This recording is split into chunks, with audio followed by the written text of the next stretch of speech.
또 예수님 함께 합시다.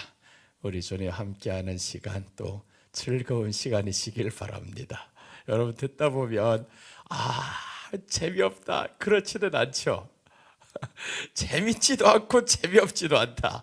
아무튼 말씀이 들어오기는 한다. 그게 중요합니다. 뭐 재밌어 봐야 얼마 재밌었겠어요? 뭐 그렇다고 해서 또 재미없어 봐야 또 뭐 얼마나 재미없어요. 그냥 하나님의 말씀이 우리 안에 들어오는 것이 내게는 최고의 희락입니다. 그런 고백하면서 한번 살아갑시다. 이제 말씀 받겠습니다. 우리 오후에 전하던 말씀 계속 이어가겠습니다. 옷을 빨지 않고 몸을 씻지 않으면 죄를 당한다라고 했어요. 옷을 빨아야 된다. 그 옷을 빤다라는 것은 말씀으로 회개하는 자를 용서합니다. 그런 뜻이었어요. 옷은 우리들의 행위를 의미해요. 어떤 행위냐 하면 하나님 앞에서 예배 드리는데 예수님 없는 예배 드리는 행위를 회개해야 됩니다. 물론 이제 도덕적이고 윤리적이고 이런 죄도 있지만 그러나 그 죄는 주님이 기억도 안 하십니다. 기억하실 오직 하나의 죄는 내가 너희들이 내 앞에서 경배하는 모습을 측량하겠다라고 했어요. 경배하는 모습을 측량한다라는 겁니다. 그러니까 그 경배하는 모습에는 예수님이 없으면 하나님 앞에 나아갈 수 없으니까 예수님 없이 드려지는 예배가 생명 없는 예배입니다. 죽은 동물 먹은 것과 똑같죠. 그래서 레위기 17장 15절과 16절 오늘 저녁에 이렇게 다 마치게 됩니다. 이번 주간에는 10절에서 14절까지는 피를 먹지 말 것의 의미에 대해서 말씀을 드렸어요. 피를 먹지 말아야 된다. 그 피는 예수님의 피였습니다. 십자가의 구원이었습니다. 먹지 말라 하는데 먹었어요? 무시한 겁니다. 멸시한 겁니다. 즉 십자가의 구원을 멸시하는 자 심판받습니다. 이런 말씀으로 전해드렸죠. 십자가의 구원 우리는 다 받았어요. 그 십자가의 구원을 받은 자로서 이제는 그 구원에 대한 감사가 있어야 됩니다. 감사가 없으면 결국에 우리가 그 십자가의 구원에 냉랭하게 됩니다. 그래서 십자가의 구원은 감사하면 할수록 더 커지게 되어 있죠. 아픈 것도 자꾸 아프다 하면 계속 더 아픈 것 같아요. 우리 안에 감사하면 할수록 이 감사가 커집니다. 그래서 범사에 감사라 하는 것은 주님과 함께하는 삶이 모든 삶, 모든 환경에서 다 감사로 만들어가라는 거죠. 아픔이 있어도 그 아픔 때문에는 감사가 아니지만 그러나 이 아픔보다 더 큰 주님의 사랑이 내게 있는 것으로 인해서 감사합니다. 여러분 우리가 아픈 질병 가지고는 감사하지 마세요. 미워하는 그 인간이 있었는데 주여 그 사람이 있어서 감사합니다. 그러지 마세요. 계속 있어요. 그러면 그러니까 우리는 그런 것 때문에는 감사를 안 해요. 이런 것이 있지만 그러나 하나님의 사랑이 더 큰 것임을 알게 되어서 감사합니다. 이렇게 믿게 노는 인간들이 없으면 그 하나님의 사랑을 어찌 더 깨닫겠어요? 이런 환경을 통해서 하나님의 사랑을 깨닫게 되어서 감사해요. 그래서 성경이 다윗을 통해서 하시는 말씀이 있잖아요. 고난이 내게 유익이라 라고 했어요. 고난이 왜 유익인가 봤더니 고난이 없을 때는 내가 그릇 행하였더니 이렇게 말씀을 해요. 근데 그 고난을 통해서 하나님이 나를 얼마나 사랑하는지 하나님을 더 의지하게 되는 이런 결과를 가져왔어요. 그러니까 고난이 감사하지는 않지만 그러나 이 고난을 통해서 내가 하나님을 더 의지하고 사랑할 수 있게 되었으니까 그것 때문에 감사하다라는 거죠. 그래서 오늘도 예수님 나 옷을 빨렵니다. 그 옷은 어떻게 빠냐? 말씀으로 빠는 거였어요. 십자가의 사랑 구원 우리는 멸시하지 아니하고 이제는 죽은 것 먹지 말아야 되겠습니다. 예수님 생명 없는 예배 드리지 말아야 되겠습니다. 이건 다 알죠. 그럼 어떻게 생명 있는 예배를 드릴까? 이게 중요합니다. 생명 있는 예배를 드려야 되잖아요. 어떻게 드려야 되는가? 이제 이런 사람들을 소개하면서 가고 또 이제 반면에 생명 없는 예배를 드렸던 교회가 또 있어요. 먼저 나쁜 것부터 보고 후에 좋은 것 보겠습니다. 나쁜 것은 성경에 가장 나쁜 교회가 하나 있어요. 고린도 교회는 사도 바울이 볼 때 너무 어린이 신앙 같은 교회였어요. 야, 내가 너에게 단단한 것으로 하지 못하고 젖으로 할 수밖에 없는 이 안타까움이 있다라는 거예요. 고린도 교회는 뭐만 하면 그냥 시비 걸고 싸우고 다투고 막 이래요. 이게 고린도 교회였습니다. 그런데 이 교회보다 더 형편없는 교회가 이제 등장합니다. 그게 이제 마지막 때 등장하는 라오디게아 교회, 더 형편없는 교회, 예수님을 쫓아내버린 교회, 라오디게아 교회 한번 볼게요. 계시록 3장 17절입니다. 주님이 이렇게 책망을 합니다.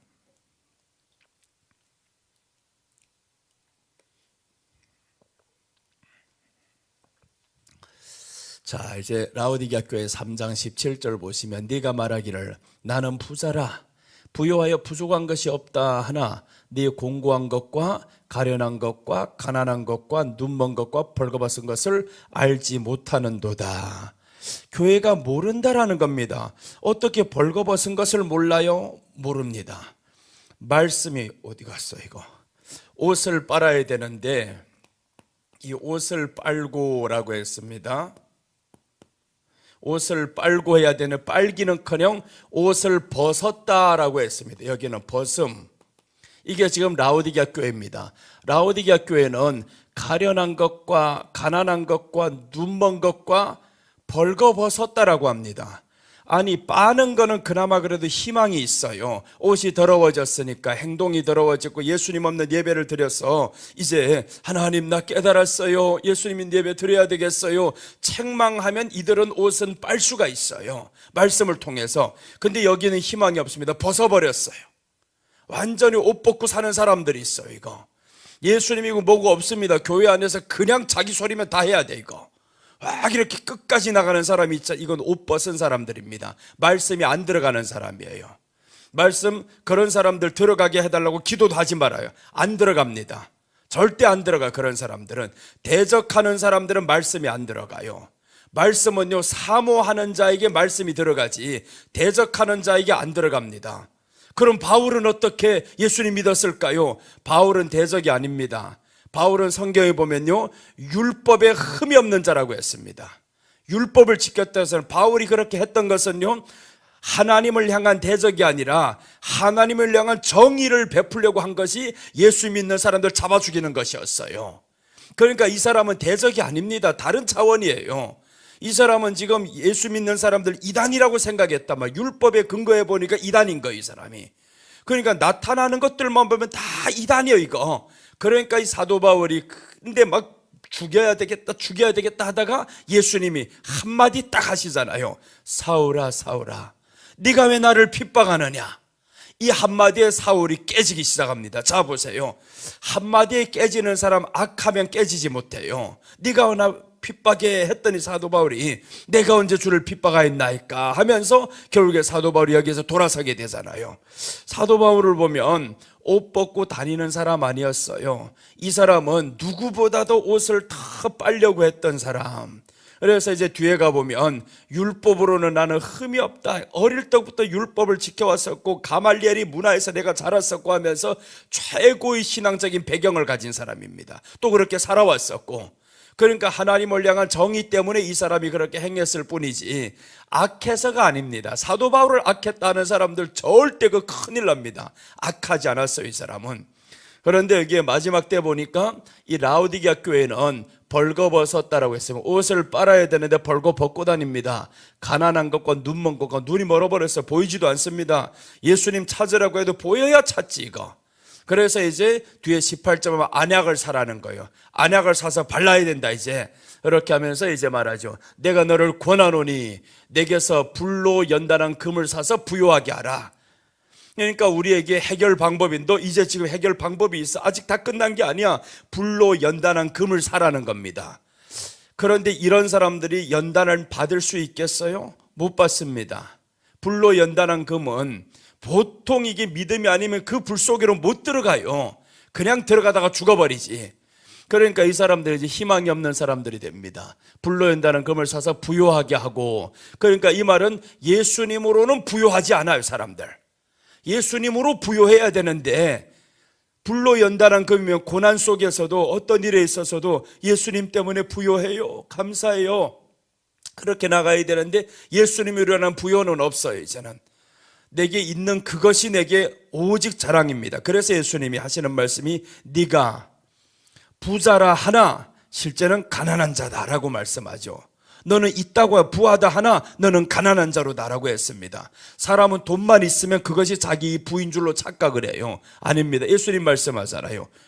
오늘 밤 내가 내게 모든 걸 다 줬어도 온 천하를 줬어도 내 영혼을 취하면 무엇이 유익하리요 라고 합니다. 오늘 밤 죽을지 언제 죽을지 모르는 게 사람이에요. 하나님이 한 방 데려가면 끝납니다. 그런데 이 사람들이 하나님의 주권을 인정 안 하는 사람들입니다. 하나님의 주권을 인정 안 하니까 이 사람들은 결국에 부유하게 갈 수도 없어요. 그 다음에 이제 흰 옷을 사서 입어라고 했습니다. 자 보세요. 옷을 빨아야 되는데 옷이 없으니까 옷을 사서 입으라는 겁니다. 빨기 쉬울까요? 사서 입기가 쉬울까요? 빠는 게 훨씬 쉬워요. 사서 입기보다는.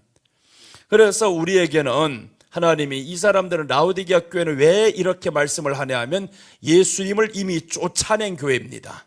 예수님이 없는 교회. 여기는 그래도 예수님이 있어요. 옷을 빨고라는 것은 옷은 있단 말이에요. 그냥 더러워졌어요. 예수님은 믿는데 생명 없는 예배를 가끔씩 드리다가 때로는 한 번씩 진짜로 드리다가 감동도 있다가 그 감동이 적어서 그렇지. 근데 그 감동이 적은 데다가 9번은 감동 없고 한 번이 감동이 있으니까 못 이기는 겁니다. 반반은 돼야 그래도 싸움이나 할 수 있잖아요. 5번은 감동과 감격과 5번은 무감각으로 드렸다가 이렇게 돼야 싸운단 말이에요. 근데 9대1이면 못 싸웁니다. 질 수밖에 없어요. 그래서 오늘 여기 흰 옷을 사서 입어라고 했습니다. 라오디게아, 그럼 왜 예수님이 떠나갔을까? 이 문제죠. 왜 떠나갔을까? 이런 5가지 문제들이 왜 교회 안에 일어났을까라는 겁니다. 그 문제의 발생 원인은요, 사람의 소리가 너무 많았어요. 라오디게아는 민중의 소리입니다. 민중의 소리를 듣다. 그게 라오디게아 교회예요. 사람의 소리가 너무 많아. 하나님의 말씀이 뭐고 없어. 이제 사람의 소리가 교회의 줄을 꽉 차지해 버렸어요. 요즘 말하면 당회의 소리가 다윗 목사보다 훨씬 더 권력이 높아져 가지고 그러잖아요. 목사님이 그 가운데서 그래도 말씀으로 영적으로 다 꽉 잡고 있으면 괜찮은데 아니면요, 이런 사람들이 많대요. 당회에서 목사님 오후에 불려 들어간다는 겁니다. 불려 들어가지고 설교 그런 내용은 빼셨으면 좋겠는데요 이러신대요. 안 하면 그때 또 문제가 된다는 거예요. 그래서 겸손하게 아유 그럼요 장로님 감사합니다 이렇게 지나가면 평온하게 지나가는 것 같은데 결국에 설교에 터치하면 안 됩니다. 어떤 힘이 있어도 돈이 있어도 권력이 있어도 설교에는 터치하면 죽을 죄예요. 이거는. 그래서 난 우리 성도들 설교에는 제발 건드리지 말아라. 설교. 내가 만약에 설교를 잘못했을 때 하나님이 쳐요. 그것은 하나님이 알아서 하실 일이지 성도들이 나서가지고 목사님 설교가 잘못돼서 이렇게 하지 말라는 거예요. 그럼 큰일 납니다.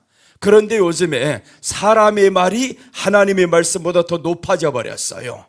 그렇게 당신이 똑똑할 것 같으면 그 설교 그렇게 분별할 수 있고 판단할 수 있으면 당신이 설교해보지. 그렇게 똑똑한데 그렇게 잘할 수 있는데 해보지. 하지도 못하면서. 그러니까 사람의 말이 더 줄을 이루어버렸어요. 그러니까 예수님이 이 안에 존재할 수가 없어요. 하나님의 말씀. 그래서 설교를 하고 나도 사람들 그 말씀에 이렇게 되면요 사람들 설교에 절대 은혜를 받지 못합니다. 찔림을 받지 못해요. 설교에는 무조건 찔려야 된다고 했습니다. 찔려야 됩니다. 교훈과 책망과 바르게 함과 있어야 됩니다. 그냥 위로만 가지고는 안 돼요. 위로는 고난 속에 있을 때 다윗이 그렇게 말씀했어요. 고난 중에 위로 있다고 했습니다. 하나님은 내 고난 중에 위로다라고 했습니다.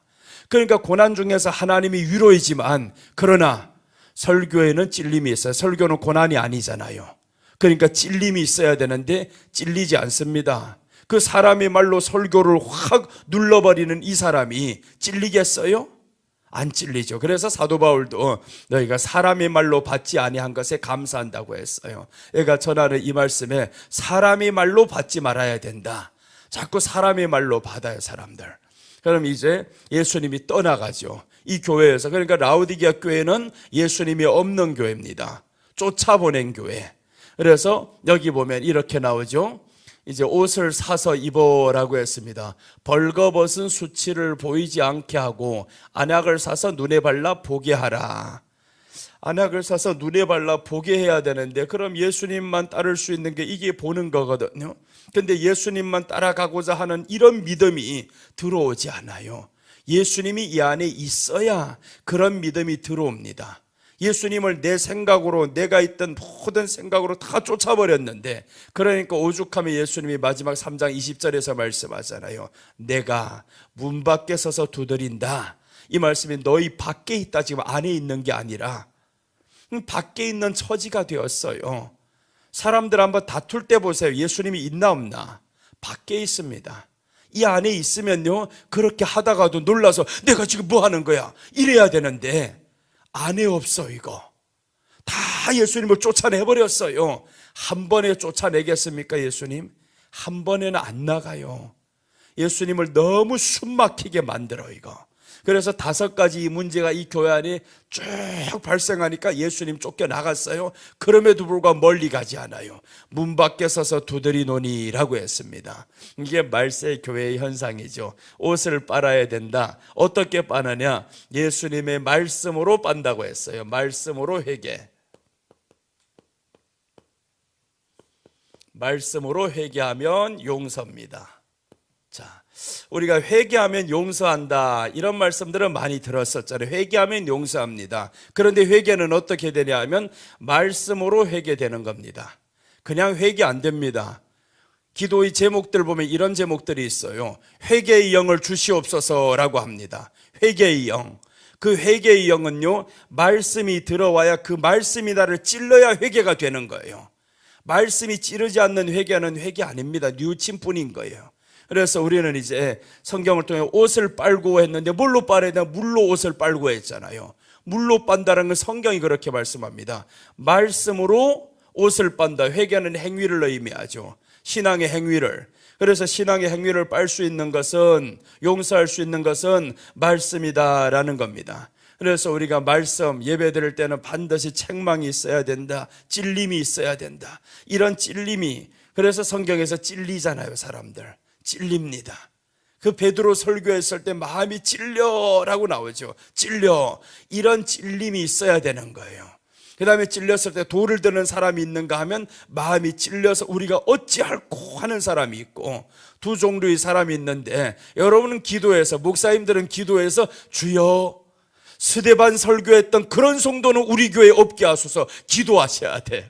나는 그래서 기도합니다. 계속 기도해요. 주여, 내가 설교할 때는 주여 찌를 때 스데반 같이 돌드는 성도 없게 해주세요. 나 맞아 죽는 거 무서워요. 하나님 지금 이렇게 순교 안 할랍니다. 그러니까 하나님 앞에서 주여, 정말 겁이 많아요. 내가 겁이 많은데 그렇게 일어나는 사람들이 있으면 안 되잖아요 이거. 그래서 기도하는 거예요. 하나님, 설교할 때 보면 굉장히 강해 보이는 게 마음이 약해서 그런 거예요. 그래서 더 강해 이거. 보통 보면 두려울 때 소리 높아지잖아요. 그러니까 하나님의 말씀을 전하면서도 때로는 두려울 때 있습니다. 이렇게 하면 사람들이 하나님 말씀 그대로 가면, 예레미야가 감옥에 가잖아요. 그렇게 해가지고 감옥에 들어가는 것처럼 나도 이렇게 해코지 당할 수도 있겠다라는 생각 들 때가 있어요. 그래도 어떻게 해요? 할 거는 해야지. 안 하면 어떻게 되냐면 성경이 이렇게 말씀합니다. 에스겔 3장 17절 보세요.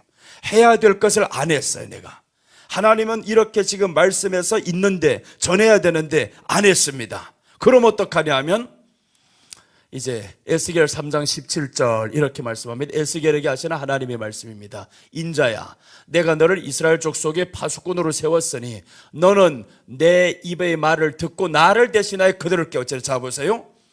하나님이 말씀하죠. 내 입의 말을 들어야 된다. 그 하나님의 입의 말씀은 지금 다 성경에 기록이 되었습니다. 그럼 이 기록된 말씀 가지고 어떻게 해야 되냐 하면 나를 대신하여 그들을 깨우치라는 거예요. 그러니까 내가 하는 이 말은 하나님을 대신해서 하는 거예요 지금. 그러니까 사도 바울이 말씀했잖아요. 내가 말씀 전할 때, 내가 설교할 때, 내가 말을 할 때 사람의 말로 받지 말아라. 사람의 말로.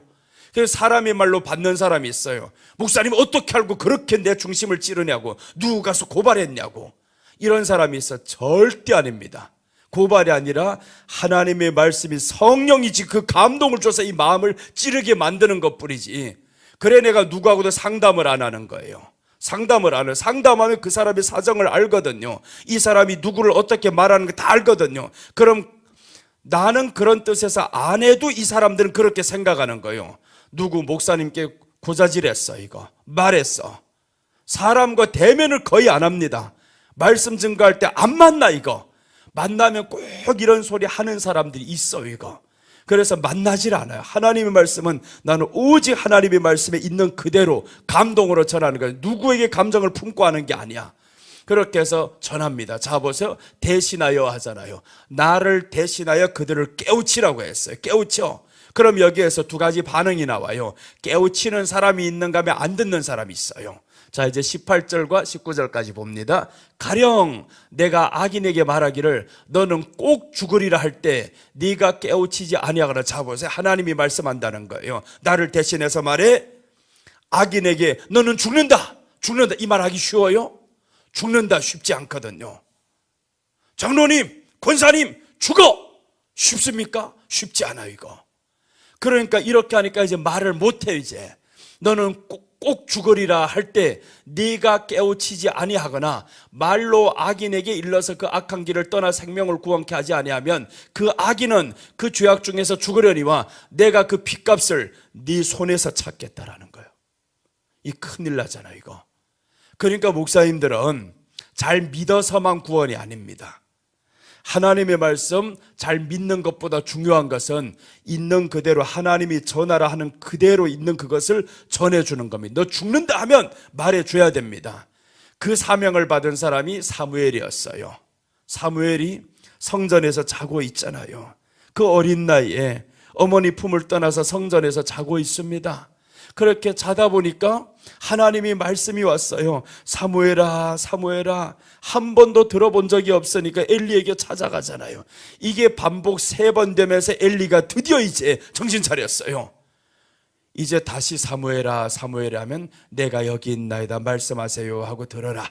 그렇게 해서 사무엘이 그날 하나님이 4번째 나타나서 사무엘아, 사무엘아 하니까 사무엘이 시켜준 대로 합니다. 뭘 말하라고 하냐면 엘리가 이렇게 죽는다, 엘리가 이렇게 저주받는다, 이 말을 하라는 거예요. 아하, 말씀은 받았는데 이거 어떡해요? 그래서 드디어 이제 엘리에게 왔어요. 이거 엘리가 하는 말이 그럽니다. 하나님이 어제 뭐라고 하더냐 했더니 사무엘이 말을 못하는 거예요. 말 못하고 하니까 엘리가 말합니다. 말을 해라. 네가 거짓을 구하면 저주받는다. 이렇게 말하니까 사무엘이 말하는 겁니다. 하나님께서 우리 스승님 죽는다고 합니다. 저주받는다고 합니다. 그랬더니 엘리가 하는 말이 여호와의 말씀대로 되기를 원하노라 합니다.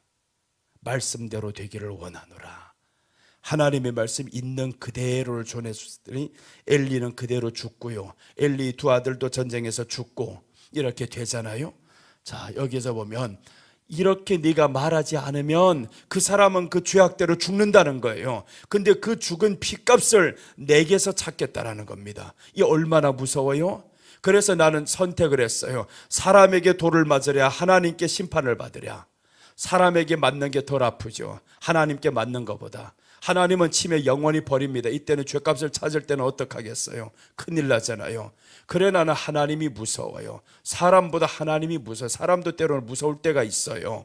그런데 하나님이 무서워요. 사람이 잘못하는 거 보면 성경에서 있으면 그대로 쳐야 됩니다. 치지 않으면 그 핏값을 내게서 찾겠다고 하는데 어떻게 이거? 그 찾으면 큰일 나잖아요. 그 다음에 이제 보세요. 19절입니다. 19절 이제 전했어요. 이제 네가 악인을 깨우치되 그가 그 악한 마음과 그 악한 행위에서 돌이키지 아니하면 그는 그 죄악 중에서 죽으려니와 너는 네 생명을 보존하리라. 생명을 보존한다는 거예요.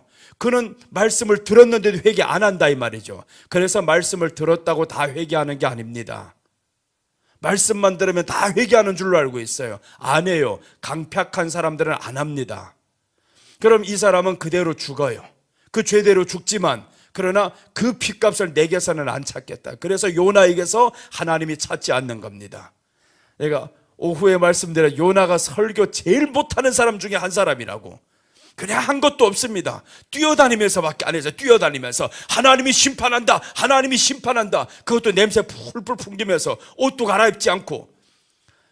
지금처럼 어떻게 이렇게 양복이나 입고 나왔겠어요? 이 사람이 고기 뱃속에서 펑 튕겨 나온 사람인데, 고기 뱃속에 여러분 3일간 잠겨 있으면 그냥 비린내 진동합니다. 말도 못합니다. 옆에도 못 갈 사람이 식사 대접밖에 못합니다. 그 고기 뱃속에 3일 동안 그냥 잠겨 있다가 나왔는데, 이런 사람이 고기 뱃속에서 팍 나왔다는 자체를 보면서 사람들이 깜짝 놀라 이거. 그런데 그 입에서 하는 말이 고기 아들이 말하는 거. 이제 고기 아들이 나타나서 하는 말이 하나님이 심판한다. 그러니까 이 사람들 두려웠어요. 이제 백성들 분명히 봤잖아요. 고기에서 튕겨 나오는 모습을 어떤 백성이 봤단 말이에요.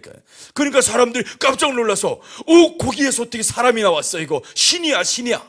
근데 이 신이 하는 말이 여호와께서 심판한다. 이 사람에게 말했어요. 그랬더니 그 사람이 옆에 또 말하고 했는데, 이 사람은 그냥 뛰어다니면서 빨리빨리 제발 듣는 사람 없어라. 그런데 지네들끼리 알아서 다 말이 벌써 전해졌어요 이거. 그래서 이 사람은 왕궁에까지 간 적도 없어요. 요나는 언제 왕궁에 들어간 적도 없습니다. 3일 길인데 하루 만에 다 맞춰버렸는데 왕궁에까지 소문이 들어가 버렸어요. 어떤 소문이냐면 가장 긴박한 소문, 심판한다는 소문, 하나님의 말씀 그대로 저에게 증거됐습니다. 그랬더니 왕궁에서부터 회개하잖아요. 왕이 명령을 내리는 겁니다. 우리나라 전체 백성들은 잘 들으세요 하고 이제 명령을 내리는데, 다 베옷을 입고 짐승에 이르기까지 우리는 회개해야 됩니다. 그래서 하나님의 심판을 면해가요. 이 사람들 말씀 있는 그대로 전했습니다. 요나 전했더니 역사가 일어났어요. 그런데 반면에 예레미야는 있는 그대로 전해줬는데 감옥에 들어가 버렸어요. 안 듣잖아요. 그래서 오늘 여기 보존하리라, 너는 네 생명을 보존하리라. 어떻게? 하나님의 말씀을 대신 전하는 거죠. 오늘 밤 자다가 꿈에서 하나님이 말씀해서 내일 찾아가지 마세요. 그렇게 하면 안 됩니다. 어떤 사람은 그렇게 찾아가는 사람이 있어요. 오늘 밤 하나님이 내게 말씀했으니까 당신 장로님 하나님이 이렇게 말씀했어요. 집 팔아서 바치래요. 이런 말씀을 받았다고 하면 듣지 말아요. 하나님의 말씀 간혹가다 10,000명 중에 한 사람 그렇게 받을지는 모르겠어요 이건. 근데 성경에는 없는 내용입니다. 성경에 없는 내용은 직접적으로 하나님이 말씀을 한다? 그럼 내게 하는 것보다 그분에게 하는 게 훨씬 낫잖아요. 그래서 우리는 하나님의 말씀에 있는 그대로 전하는 사람이 돼야 되겠다. 그럼 이제 이렇게 말씀을 전했어요. 전하면 여기에 두 가지 반응이 나타났단 말이에요. 회개하는 사람과 회개 안 하는 사람이 나타났어요. 그럼 여기에 옷을 빨고 했는데 옷을 빠는 사람이 이제 나타납니다. 반면에 옷을 빨지 않는 사람이 또 있겠죠. 그렇게 해도. 그래서 교회 안에는 옷을 빠는 사람, 말씀으로 인해서 회개하는 사람이 있는가 하면 말씀으로 인해서 회개 안 하는 사람이 또 있어요. 안 하는 사람 어떻게든 기다려주면 됩니다. 기다려주고 그냥 그 자리에 나오다 보면 귀 있는 자는 성령이 교회들에게 하시는 말씀을 들을지어다 했으니까 성령님이 들리게 만들어요. 언젠가는. 그럼 그 사람이 잘 안 듣잖아요. 환경으로 하나님이 칩니다. 분명히 치게 돼 있어요. 교회당은 잘 나오는데 말씀은 잘 안 들어요 이거. 말씀이 들리지도 않고 그냥 자기 혈기대로 살아가고, 그럼 육신적으로 먼저 치게 되어 있습니다. 그것은 우리 몸의 원리하고 똑같아요. 왜 그러냐면 말씀대로 말씀이 임하는데 말씀 받지를 않아요. 그럼 이 사람은 분명히 성격이 더럽습니다. 엄청 더러워요. 과격해지는 사람들. 그럼 이 사람에게 오는 병이 있죠. 과격한 사람들에게 오는 병은 중풍이 와요. 성을 내기 시작하면 치매가 옵니다. 기억력이 사라집니다. 다 그렇게 와요. 그럼 이 사람의 몸이 치면, 몸이 약해지면 그럼 어떡하겠어요? 그럼 어떤 치매는 좋은 치매가 있어요. 웃는 치매가 있어요. 평소에 그냥 혈기 내던 사람이 치매가 왔는데 그때부터 웃는데 그냥 웃어 사람 보면 좋대 이거. 그렇게 가는 사람이 있어요. 그게 누구냐면 우리 처가편의 외할머니가 그랬어요. 교회 사람들하고 다 싸우면서 돌아다니. 그냥 이 권사님이 얼마나 싸웠는지. 그러던 어느 날 하나님께로부터 회개했어 이거. 말씀 받아 회개했는데 어떻게 했냐면 집집마다 새벽마다 찾아가는 거예요. 새벽에 남들 자는데 거기 가가지고 문 두드려가지고 회개한다고 회개하는 거 3일 후에 또 가서 싸우고, 그렇게 하다가 엄청 혈기나는 이 사람인데 결국에 차 사고로 인해 가지고 중풍이 와버렸어요. 그 다음에 치매가 옵니다. 치매가 왔는데 그때부터는 어떻게 하냐면 그 치매가 아주 귀여운 치매가 왔어요. 사람 만나면 해바라기라는 거예요. 여기 가면서 해바라기 하면 웃기는 치매가 왔어요. 아주 마음이 고요하고 평온하고 이런 치매가 와버렸어요. 그래서 이분이 마지막에 돌아가실 때 놀라운 것은요, 그 치매가 왔는데 유일하게 기억하는 분이 있다. 예수님. 그래서 요즘에 사람들 걱정하잖아요. 아, 치매 오면 예수님 모르면 어떡한다 할까? 모른다면 어떡한다 할까? 아닙니다. 괜찮아요. 평소에 예수님이 심겨진 사람은요, 치매가 와도 예수님 떠나지 않아요. 나는 치매가 왔다고 해도 예수님 떠나지 않습니다. 적당하게 와요. 이런 사람에게 왜 이런 치매가 오는지, 이런 사람이 왜 이런 치매가 오는지, 너무 억울하게 살던 사람은 치매가 오면요, 쥐어뜯는 치매가 옵니다. 평소에 억울하게 살던 사람 그렇게 가요. 그러니까 우리가 평소에 예수님 억울하게 살지 말라는 거예요. 평안하게 살아라. 마음에 애통할 일이 있으면 애통하라는 거죠. 끝까지 참지 말고 애통하라 했잖아요. 애통하자. 애통하는 자는 복이 있나니 저희가 위로를 받을 것이며, 애통할 때는 해야 됩니다. 울고 싶을 때는 울어야 되는 거예요. 슬픈 일 있을 때는 울어야 되고, 그런데 믿음이라 치고 울지도 않고 있어요. 자식 죽었는데 울지도 않고 있어요. 부모 죽었는데 울지도 않고 있어요. 이거 그건 믿음도 아니고, 너는 믿음이라 할지언정 너는 이제 훗날에 굉장히 이 마음의 고통을 안고 삽니다. 슬픔을 표현해야 되는 거예요. 그래서 다윗이 보면 죄를 졌을 때 어떻게 하냐면 내 눈물이 요를 적시나이다 라고 했습니다. 이건 그냥 회개의 눈물만 아닙니다. 그 가운데서 하나님 앞에서 살아오면서 고난의 여정들이 얼마나 많아요. 사울이 죽이려고, 뭔 죽일 죄를 졌어요. 이 사람이 죄진 것도 없는데 그냥 골리앗을 죽인 게, 나라를 구원한 게 그게 그렇게 내가 죽일 죄냐고. 그런데 평생 사울이 살아있는 동안에 다윗을 죽이려고 하다가 자기가 죽었었죠. 그리고 다윗이 왕이 되면서 이제 훗날에 범죄를 하면서 그때 이제 하나님 앞에 회개를 하는데 회개 한 번으로 마치는 게 아니었잖아요. 이 사람이 계속 요를 적시나이다. 근데 요를 적시 너무 슬픈 거예요. 아들이 죽었잖아요. 아들이 죽었을 때 이 사람이 표현을 보면 일어납니다. 거기에서는 일어나지만 시편에서는 일어나는 게 아니에요. 그 고통을 표현하는 겁니다. 그래서 시편이 중요한 게, 역대기에서는 말씀하는 거예요. 아들이 죽었을 때 일어나 버렸어요. 그러니까 그 밖에 있던 사람도 놀라잖아요. 아니, 아들이 죽었는데 일어나는 거 더 슬퍼할 건데 하고 사람들이 말을 못해요. 이제 아들 죽었다라는 거. 그래 쉬쉬하고 있으니까 다윗이 알았어요. 이제 내 아들이 죽었나 보다. 그리고 일어났어요. 일어나는 시편에 보면 엄청 고통합니다. 웁니다. 울고 이제 그 다음에 이제 회개죠. 회개하면서 하나님 앞에 나아갔더니 솔로몬을 주게 되는 거예요. 그 솔로몬을 주면서 위로죠. 이 솔로몬이 아들에게 위로. 그래서 다른 이름을 하나 더 주는 겁니다. 솔로몬 이름 대신에 여디디아라는 이름을 하나 더 주는 거예요. 선지자를 통해서. 두 가지 이름을 가지고 태어나잖아요. 솔로몬 평화라는 뜻입니다. 평화. 그 위에 여디디아, 하나님이 사랑하는 자, 이렇게 말씀하는 거예요. 그러니까 하나님이 너를 사랑한다 그 말이죠. 너를 사랑해서 내가 이 아들을 줬다. 자, 이렇게 해서 우리가 하나님의 말씀으로 회개를 할 수 있어요. 용서할 수 있어요. 그 다음에 이제 예배.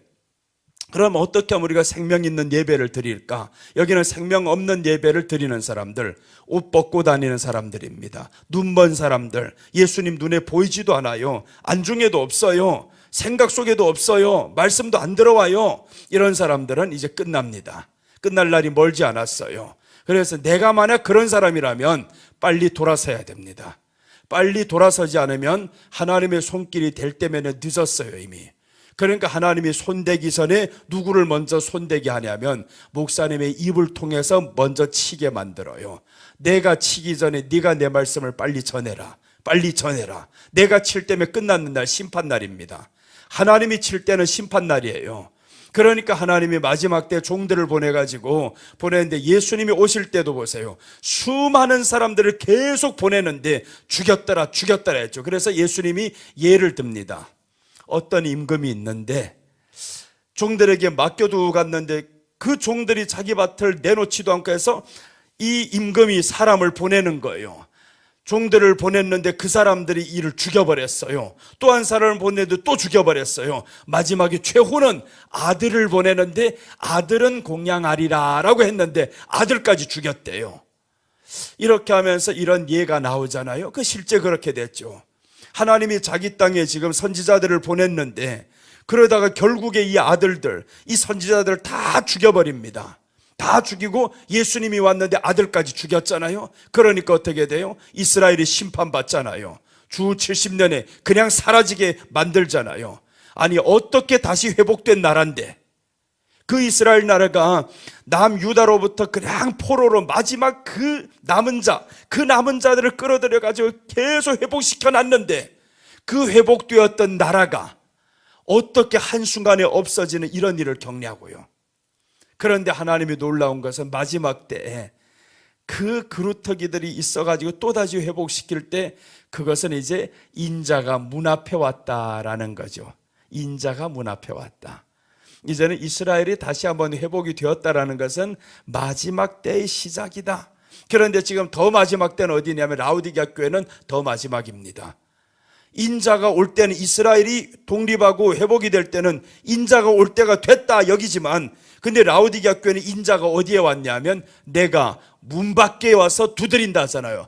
더 가까이 왔어요. 지금의 이 시대를 의미합니다. 지금의 이 시대는 예수님이 더 가까이 온 시대입니다. 언제 끝나도 이거는요 놀랄 일이 아닙니다. 언제 끝난다고 해도 언제 심판이 와도 놀랄 일이 아닙니다. 이번에 이란을 보면서 깜짝 놀란 일이 이란 사람들과 함께 지금 마지막 최후의 전쟁은 이란에서 일어납니다. 이란이나 시리아나 이런 쪽에서 이제 최후의 제 마지막 3차 대전이 일어난단 말이에요. 유브라데 전쟁이 거기에서 일어납니다. 그런데 이란을 향해 가지고 미국이 지금 공격하겠다 하잖아요. 거기에서 지금 친정부의 세력들이 구테타 하는 이 사람들로 취급해가지고 사실은 아닌데 이 시민들이 살기 너무 어려워졌고 경제 물가 폭등하고 당신이 독재로 인해서 나라는 점점 어려워지고 기름나는 나라는 가난하지 않아요. 유일하게 이란이 가난합니다. 그러니까 이란 사람들이 그냥 시위 일어나니까 총을 막 쏴버리고 경찰도 동원해 그냥 막 총질 쏘아가지고 지금 그냥 뉴스에서 나오는 것만 12,000명이 죽었대요 사람들. 이렇게 하는데 미국이 이제 동원되면 큰일 나잖아요. 그럼 이제 언제 일어나도 이건 놀랄 일이 아닙니다. 그러니까 우리가 이제 해야 될 것이 있어요. 마지막에 언젠가 중요한 게 아닙니다. 우리에게 중요한 것은 그 때를 위해서 준비하는 거예요. 주여 내가 옷을 입어야 되겠습니다. 말씀으로 나를 채워야 되겠고 예수님과 함께하는 예배를 한 번이라도 드리는 이런 훈련을 해야 되겠습니다. 언제 끝날지 모르는 이런 상황입니다. 북한에서도 최고의 고도로 모든 걸 다 준비하고 있잖아요. 우리는 그렇게 손 내밀어도 저기서는 하는 말을 보세요. 어제 김여정이 나와가지고 그냥 입에도 담질 못할 욕을 하는데 우리나라 통일부 장관은 아무 말도 못하고 있어. 이거 응대하기 싫다 이 말이겠죠. 그런데 그렇게 하면 괜찮은데 그런데 이게 어떻게 가다가 지금 어떻게 갈지 모르는 상황입니다. 온 세계가 다 그렇게 되어 있어요. 그럴 때 우리가 하나님 말씀으로 회개하고 용서를 구합니다. 그래서 이제 해야 될 것은 하나밖에 없어요. 말씀이 있는 그대로를 전해서 사람들로 하여금 주님 깨우치게 만드는 것밖에 없잖아요. 깨우쳐야 되잖아요. 이제는 교회 한 번 한 번 예배를 통해서 사람들이 깨우쳐서 이제는 예수님을 의식하면서 살아야 됩니다. 동행은 못할 망정 의식은 해야 되잖아요. 주님이 날 지금 보고 있어. 나와 함께하고 있어. 나 지켜보고 있어. 이런 의식이라도 하면 그런 마음대로는 못해요. 이게 하나님이 두려운 줄 알고 살아야 되는데. 자, 이렇게 해서 오늘 여기까지 왔습니다. 그 다음에 이제 보면 예배를 잘 드렸던 사람들 어떻게 드렸나 한번 볼게요. 잘 드리지 못할 상황인데 잘 드리는 사람들이 있어요. 먼저 야곱과 요셉을 소개할게요. 히브리서 11장 21절과 22절 보면 11장은 믿음장입니다. 어떤 사람 믿음으로 어떤 사람은 이렇게 했고 뭘 했고 이렇게 쭉 나오다가 이제 야곱까지 왔어요. 야곱을 보면 믿음으로 야곱은 죽을 때 요셉의 각 아들에게 축복하고 지팡이 머리에 의지하여 경배하였으며 라고 했어요. 그럼 이 사람의 이 경배가 죽을 때에라고 합니다. 믿음으로 야곱은 죽을 때에 요셉의 가가들에게 축복한 것을 하나님이 믿음이라고 봤어요. 요셉의 가가들에게 축복한 것을 이게 너에게 가장 큰 믿음이었어. 그리고 그와 함께 있는 믿음이 바로 그 지팡이 머리에 의지하여 경배하였으며, 그러니까 야곱은 예배드리는 사람이었습니다. 장자권을 탈취하고 아버지의 축복을 받고 저 바다나람으로 가는 길에서 광야에서 주무시잖아요. 그런데 이 사람이 자다가 거기에서 하나님이 오르락내리락 하는 그 모습을 보면서 그 자리에 단을 쌓아요. 제단을 쌓아요. 그러니까 이 사람은 도망가면서도 예배를 드리는 사람이었더라. 이런 사람이죠. 도망가면서도 예배를 드리는 사람. 그러다가 이 사람이 어떻게 해서 예배의 사람이 되었을까라는 거죠. 야곱이 어떻게 해서 이런 예배의 사람이 되었을까? 이게 중요합니다. 어떻게 해서? 야곱은 성경에서 이렇게 소개합니다. 야곱은 조용한 사람인 고로 장막에 거하였더라. 장막에 거했더라. 조용한 사람인 고로 장막에 거했대요. 장막에는 어머님과 함께 있었다 그 말이죠. 어머니와 함께 있었던 이 사람은 그 야곱의 어머니가 쌍둥이를 낳을 때부터 하나님의 뜻을 알았던 이 어머니. 그럼 야곱이 이렇게 드려질 때, 야곱이 태어날 때 어머니가 있었고, 그럼 자 보세요. 야곱이 태어났을 때 누가 살아 있었을까 한번 생각을 해보면 이삭이 그때 있었잖아요. 이삭 위에 아브라함도 살아 있었어요. 야곱이 태어날 때는 아브라함이 할아버지잖아요. 이 할아버지가 야곱이 태어날 때 있었단 말이에요. 그런데 이삭은 실수 안 하죠. 아브라함은 실수를 했는데, 아브라함은 하나님이 하지 말라 했어요. 분명히 내가 사라로 인해서 너에게 하늘의 별과 같이 자녀가 있으리라 했는데, 아브라함은 실수를 해서 16장에서 결국에 하갈을 얻어왔어요. 그것이 아브라함의 최종적으로 아픈 것입니다. 유일한 하나님 앞에서 잘못한 것. 그래서 이 사람이 그것 때문에 아파서 가는데 세상에 똑같이 아들 이삭이 장가를 갑니다. 아들 이삭이 장가를 가는데 그 장가가 아브라함이 140세 될 때 아들 이삭이 장가 가는 거예요. 그래서 아브라함은 137세에 지금 아들들 많이 낳아요. 그런데 이제 3년이 지나서 이 아들이 장가를 가는데 세상에 어떤 일을 겪냐면 자기가 겪은 그 일을 그대로 아들이 겪는 거예요. 10년이 지나가는데 자식을 못 낳아요. 근데 성경에서 이삭은 기도했더라 이렇게 말씀이 나오는데 그 기도가 아브라함의 도움이 없었을까? 한 번씩 그렇게 이 여자 아이를 못 낳아, 우리 아빠처럼 다른 사람 데려와야 되나 이런 생각 안 해요? 할 수도 있지. 아브라함도 그렇게 하는데. 그런데 아브라함이 그 경험이 있으니 뭐라고 했겠어요? 아니야, 기다려 나는 그랬다고 봐요. 그랬을 것 같아요. 아니면 이 자식들이 어떻게 알겠어요 그거. 그래서 이삭이 40에 장가 갔는데 60에 쌍둥이를 낳았더라라고 나와요.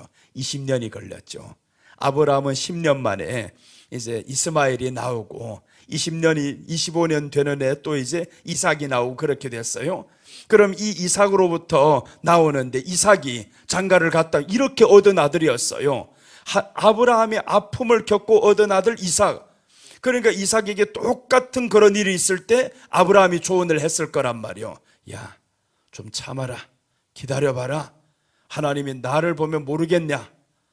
내가 100세 너를 낳을 때 그 중간에 유일한 실수가 이스마엘 너 형이다. 그렇게 하면서 얼마나 말을 했겠어요? 그렇게 태어난 이 이삭과 함께 그 밑에 있었던 야곱과 에서가 나오는데 야곱이 장막에 거하는 자였더라라고 합니다. 장막에 거하는 자였더라. 어머니로부터 교육을 받죠. 말씀의 교육을 받고, 그렇게 해서 말씀의 교육을 받았던 이 사람이 예배의 교육을 처음부터 받았잖아요. 아브라함도 예배의 사람입니다. 근데 너 아버지 어떻게 했는지 알아? 그럼 이삭은 분명히 자기가 제단에 올라갔던 건 아들들에게 말 안 했겠어요? 이거 했지. 분명히 할 거라면 이게 성경에 나오지 않아서 그렇지 어떻게 살아가면서 내가 제단에 올라갔던 그 엄청난 사건을 자식들에게 이야기를 안 해줍니까? 하잖아요. 다 이야기를 했을 거란 말이에요. 그럼 제단에 올라가서 나는 몸으로 예배를 드렸던 사람이야, 죽음으로 예배를 드렸던 사람이야. 그러니까 야곱의 인생에서는 예배가 그때부터 중요한 겁니다. 도망가면서도 야곱은 예배를 드리는 거예요. 그러다가 이제 마지막 죽을 때에도 보니까 믿음으로 야곱은 죽을 때라고 했잖아요. 그 지팡이 머리에 의지하여 경배하였으며 결국에 예배 드리다가 이 사람은 죽는 겁니다. 그러니까 죽을 수도 있어요. 그러니까 이 사람의 마음에는 오직 살아있는 예배, 예수님과 함께하는 예배, 그 예배를 드려야 되겠다. 그래서 죽은 것 먹지 않는다래. 옷을 빨고 했는데 왜 빨아야 되냐? 죽은 것 먹었어요. 죽은 동물을 먹었어요. 생명 없는 거 먹었어요. 우리가 먹을 수 있어요. 예수님 없는 예배 드릴 수 있습니다. 매번마다 예수님과 충만한 예배 아닐 수도 있어요. 그런데 이런 거 먹은 자는 하잖아요. 먹은 자는 옷을 빨아야 된다. 먹은 자는. 그러니까 먹었는지 안 먹었는지가 이제 아는 게 중요하죠. 내가 드려지는 이 예배가 정말 하나님과 감격이 넘치는 예배였던가, 말씀으로 나를 찔리는 예배였던가, 변화를 가져오는 예배였던가, 이런 것들로 자꾸 자기를 점검해야 되는데 예배 그냥 1시간 지나가 버리고 아무런 느낌 없이 끝나버렸어요. 이거 정말 위험합니다. 너무너무 위험해요. 그럼 이 안에서 하나님의 말씀이 들리지 않아요. 예배 속에도 안 들리면 다른 것으로는 들리지 않는다고 봐야 됩니다. 가장 직접적인 하나님의 말씀의 통로는요, 예배를 통해서, 설교를 통해서 들리는 거예요. 그래서 성경에도 설교하는 이 사람들을 통해서 사람들이 회개하잖아요. 다 설교 통해서 안 들리는 사람, 저 바람 소리 듣고 회개할까? 못합니다. 절대 못하는 거예요. 하나님이 직접적인 말씀 듣고도 회개를 못하는 사람이 꿈속에서 회개한다고요? 못합니다. 그래서 우리는 의지하여 경배하였으며, 야곱이 이렇게 예배드렸어요. 그 다음에 요셉입니다.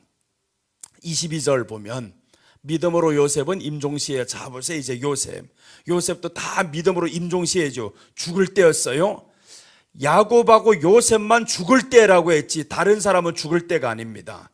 모세 이런 사람들은 죽을 때가 아니라 가장 젊었을 때 이런 일을 했었대. 애굽의 모든 부귀영화를 포기하고 갔었다. 이런 내용들이 모세에게는 남아있어요. 야곱하고 요셉은 죽을 때입니다. 죽을 때까지 이렇게 버리지 않았던 사람. 그래서 이스라엘 자손들이 떠날 것을 말하고 또 자기의 해고를 위하여 명하였으면, 이게 요셉에게 있어서 최고의 믿음이라는 거예요. 요셉에게 있어서 하나님이 기억할 만한 믿음은 두 가지, 야곱에게 기억할 만한 믿음 두 가지. 요셉이 얼마나 엄청난 일을 많이 했어요? 그런데 다른 건 하나님께서 기억 안 한다라는 거예요. 내가 믿음으로 최고로 인정하는 것은 이 두 가지야 하면서 임종시에 이스라엘 자손들이 떠날 것을 말했다라는 겁니다. 아니, 자기가 지금 왕인데, 총리인데, 여기에서 다 다스리면서 우리 나라 백성들 이렇게 평안하게 살고 있는데 떠날 것을 말했다라는 거예요. 이것 하나님이 믿음으로 봤어요. 그러니까 오늘 이 말이 뭐냐면, 죽을 때, 내가 죽을 때에 당신들 다 천국 간다, 이 말을 한 거예요. 천국 가야 된다, 이 말을 했단 말이에요. 자, 그 다음에 이제 또 자기 해고를 위하여 명하였으며, 자기 해고를 명했다라는 건 너희가 나갈 때 내 해고를 가지고 나가라, 해고를 가지고 나가라는 거예요. 이것을 하나님이 믿음으로 봤어요. 여러분, 오늘날에 그렇게 한다면 어떻게 하겠어요? 네가 이제 죽을 때, 네가 여기서 나갈 때 내 저 해고를, 땅을 파고 그 해고를 가지고 나가, 이렇게 유언하는 사람은 없잖아요. 근데 이 유언이 어떤 의미일까라는 거예요. 왜 해고를 가지고 나가라 했을까? 해고를 가지고 가나안 땅에, 나는 해골이라도 애굽 땅에 묻히기를 원하지 않는다 말이죠. 가나안은 천국이 아닙니까? 하나님이 약속의 땅이 아니에요. 너희가 그 약속의 땅으로 들어갈 때 그날이 온다, 이제 온다. 그때 내 해골을 가지고 가라는 게, 해골을 가지고 가라. 그러니까 이 사람들에게 보여주고 싶은 마음이 있던 거예요. 나는 죽어서라도 해골이라도 저기에 묻히고 싶다라는 거예요. 내 살아있는 동안에는 내 몸이 저기에 갈 수는 없지만, 그러나 죽어서라도 해골이라도 가고 싶다. 그러니까 이 말을 들었던 사람들 얼마나 이 마음에 울림이 있겠어요. 가나안 땅이 어떤 땅인데, 그 땅이 어떤 땅인데 이렇게 우리가 지금 총리가 죽으면서 하는 말이 야 우리가 떠날 것을 명하였으며 라고 하면서 해골까지 가지고 가라는 겁니다. 그래서 요셉이 죽은 뒤 모세가 일어나면서 그 수백 년의 세월이 지나가죠. 수백 년의 세월이 지나가는데 사람들 잊지 않습니다. 잊지 않고 나갈 때 출애굽기에 보면 요셉의 해골을 가지고 나갑니다. 정확히 가지고 나가요. 야 멋있어요.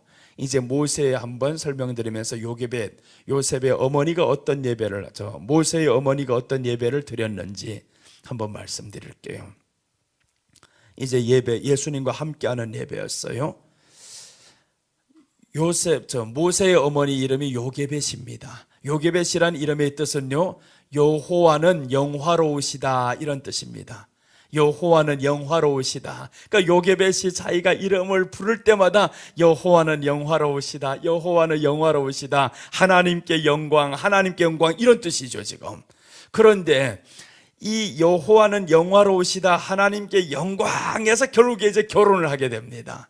모세의 아버지 저 아므람과 결혼을 하게 되는데 세상에 그 결혼하는 그 찰나에 좀 살다 보니까 아들이 태어나요. 먼저는 모세로부터 등장하지만 사실 모세 위에 아론이죠. 3살이 많으니까. 그러니까 아론이 먼저 태어나고 그 위에 이제 미리암이 태어나고 다 태어나는데 그러던 찰나에 어떤 법이 내려지냐 하면 자기가 살고 있는 이 땅에서 히브리인들 태어나면 남자들 다 죽여라. 그 법이 생겼어요. 남자들 다 죽여라. 이 법이 처음부터 있었으면 아론도 버려져야 됩니다. 그런데 아론은 버려지지 않았죠. 미리암도 안 버려졌잖아요. 그러니까 미리암은 딸이어서 안 버려졌다 해서 아론은 버려져야 되거든요. 아론도 똑같이 이렇게 갈대 상자에다 넣어서 버려야 되는데 아론 낳을 때까지는 없었어요. 그 법이 없었으니까 무사히 통과가 되었는데 모세가 태어날 때는 이게 웬일입니까? 그러니까 이런 법이 딱 생겼을 때 이런 기도를 안 해봤을 거란 말이에요. 이 사람은 한 번도 남자건 여자건 하나님이 주시는 거는 감사해요 하면서 첫째를 낳고 둘째를 낳고 했단 말이에요. 근데 이제 법이 떨어졌어. 이제 남자아이 낳으면 다 죽어. 그럼 엄마로서는 어떻게 기도해야 되겠어요? 하나님, 또 잉태가 되었다고 하는데 딸이 되게 하옵소서. 그렇게 안 했겠냐고. 모세가 나오기 전에는 딸이 되게 하옵소서. 남자아이 낳으면 죽인다고 하네요. 법적으로 그렇게 되어 있어요. 산파가 나오면서 그냥 남자아이면 고발하고 죽이고 그렇게 하라는데 하나님 어떡해요. 남자아이가 아닌 딸을 주세요. 딸을 주세요. 그런 기도를 했을 거란 말이에요. 딸을 낳아야 하나님께 영광인 거예요. 그런데 이 사람은 가다 보니까 세상에 지금처럼 그게 없잖아요. 이거 보이는 것도 없고. 그래서 이제 낳고 보니까 아들인 거 이거. 이 상황이 하나님께 영광일까? 근데 요게벳은요 그 상황에서 요게벳이라는 이름을 지키면서 하나님께 영광입니다. 영광을 돌려 이 사람이. 요게벳이 이 어머니가. 그래서 성경이 이렇게 말씀하죠. 모세가 났을 때 출애굽기 2장 1절에서 3절까지 한번 보고 갑시다. 모세가 났을 때 보니까 다른 말이 없어요. 감춥니다. 숨깁니다. 최대한 숨겨. 그러다 더 숨길 수 없으니 이제 버립니다. 자, 이제 한번 봅니다. 레위 족속 중 한 사람이 가서 레위 여자에게 장가들었더니 그 여자가 잉태하여 아들을 낳고 준수함을 보고 그를 3달을 숨겼더니 더 숨길 수 없이 되면, 그러니까 이게 장가들었더니 하니까 모세가 처음에 나온 줄로 알고 있다. 아니란 말이에요. 그 중간의 과정은 빼고 중심만 지금 설명하는 거죠. 이 모세만 지금 설명하려다 보니까 이 모세가 났을 때 더 숨길 수 없게 됩니다. 이렇게 기르다가 더 숨길 수 없으니까 이제는 버려야 되는 거예요. 그래서 지금 그를 위하여 갈대 상자를 가져다가 역청과 나무진을 칠하고 아이를 거기 담아 하숫과 갈대 사이에 두고 둥둥 떠내려가게 만들었죠. 이 모세의 어머니 요게벳, 아들을 버리는 그 심정 하나님께 영광일까? 딸을 달라고 했는데 아들을 주신 하나님 고마울까? 그런데 요게벳은 이름 그대로 버립니다. 그대로 가면서도 지켜보는 거예요. 하나님 지켜줘. 얼마나 기도했겠어요? 갈대상자에다 넣고 가면서 어디로 가나 지켜보는데 세상에 그 타이밍에 맞춰서 바로의 공주의 딸이 나와서 목욕을 하고 있어요. 그걸 딱 보는 거예요. 보는데 모세를 통해서 이제 그 사람이 자기 아들로 데려가잖아요. 이런 일들 겪으면서 요게벳이 하나님의 영광이라는 이름을 가졌었는데 그 이름대로 이 사람은 모세를 3달 동안 기르다가 준수함을 보고 해서 준수함을 보고, 아니 자기 자식이 준수한지 안 한지는 태어났는데 어떻게 합니까? 몰라 이거는. 그러니까 이 사람의 마음이죠. 준수함을 보고. 그럼 못생겼으면 버릴 거냐 처음부터? 아니죠. 처음부터 이 사람은 준수함을 보고 했었던 이 마음에 하나님께 감사였어요. 하나님, 아들이 나도 감사요. 내가 3개월 동안 숨길래요. 숨기다 더 이상 이제 숨길 수 없이 되매라고 했어요. 끝까지 다 왔어요. 갈 대로 다 왔어요. 그럼 여기에서 절망이 아닙니다. 할 수 있는 것을 하는 거예요. 여러분, 우리가 갈 때까지 다 갔으면 끝난 것 같은데 할 수 있는 것을 하잖아요. 그럼 여기에 생명은 하나님께 있으니까 요게벳이 그래서 하나님께 영광 돌리는 것을 이 자식을 낳으면서까지 계속 하나님과 살아있는 예배를 드리는 거죠. 묻는 예배. 주님이시여, 딸을 주시는 것이 내게 소원이지만 했는데 소원대로 안 됐어요. 근데 훗날에 보니까 딸을 준 게 더 좋았을까, 아들을 준 게 더 좋았을까? 그러니 하나님은 좋은 것을 준다라는 겁니다. 내가 보기에는 딸이면 더 좋은데, 그런데 아들을 주었던 이 모세가 이스라엘의 구원자가 될 줄 누구 알았어요? 이스라엘의 구원자, 상상도 못할 이런 구원자가 됐습니다. 그리고 나서 이제 40년 그 바로 아래서 모든 문화를 다 배우면서 공주의 아들로 크니 얼마나 좋아요.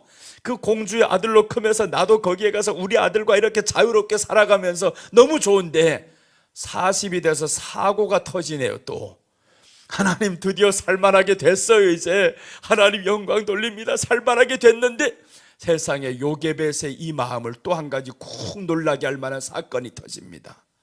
모세가 사람을 죽였대요. 그것도 애굽인을 죽였대요. 이거 이 소문 나가지고 모세가 결국에 도망갔잖아요. 그 도망갔던 그 상황을 보면서 이 어머니는 어찌했을까? 이 마음이 어떠했을까? 야, 그래서 요게벳을 보면서 참 이 사람이, 요게벳, 하나님은 영화로우시다. 그 하나님의 뜻을 인정하면서 가는 그 믿음. 이 어머니가 얼마나 돌아올 때까지 기도했겠어요? 우리 아들 하나님 지켜주세요.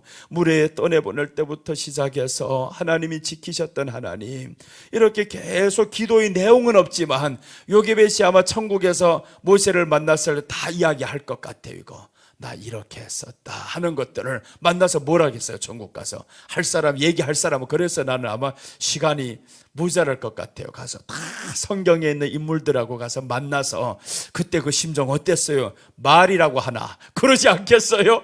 그래 들어보면 깜짝 놀라지. 야, 그래 내가 지금 한번 그 엄마의 심정을 생각해 보니까 그렇더라 이 말이에요. 그럴 것 같아요. 그럼 요게벳이 뭐라 하겠어요? 당신은 천국 오기 전인데 어떻게 내 마음 이렇게 잘 알아? 내 마음 읽는 것 같아.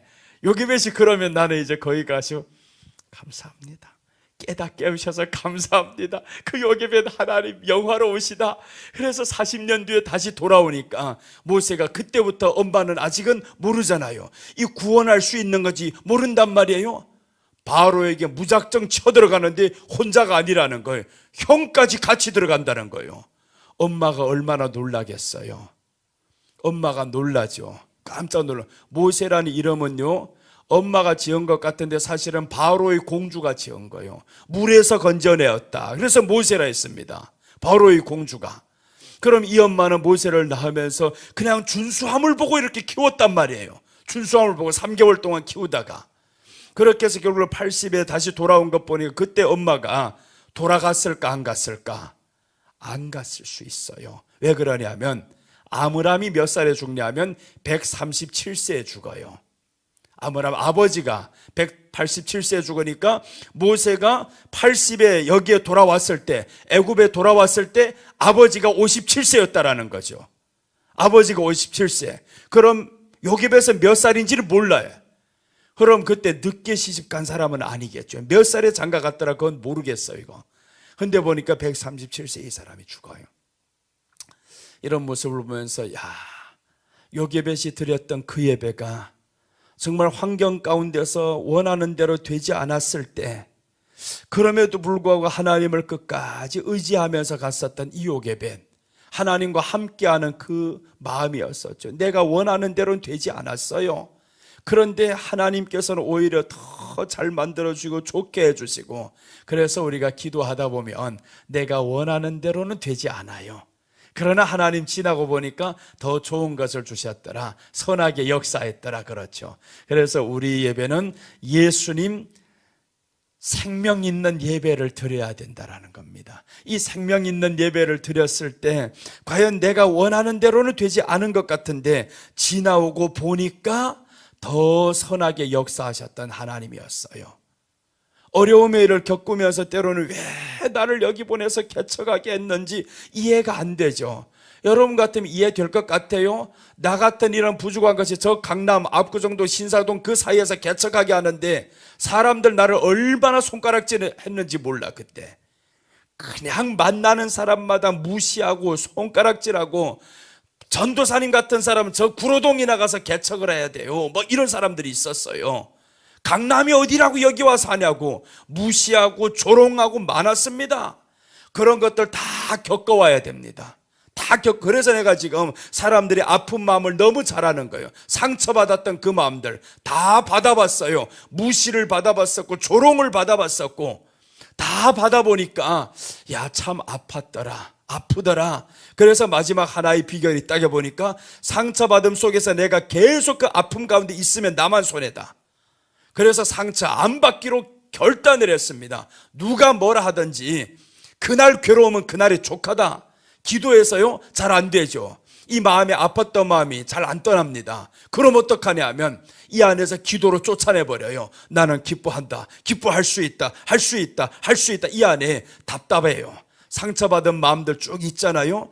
이 안에 뭔가 엉어리진 것처럼, 덩어리 있는 것처럼 그렇게 답답하잖아요. 이 답답함들이 없어져야 되는데, 그래야 훅 하고 이게 한숨이라도 쉴 수 있는데, 이 답답한 게 있으면 괴로워, 너무 힘들어, 살 의욕이 안 생겨. 이거 그냥 모든 것 봐도 힘들고 지치고.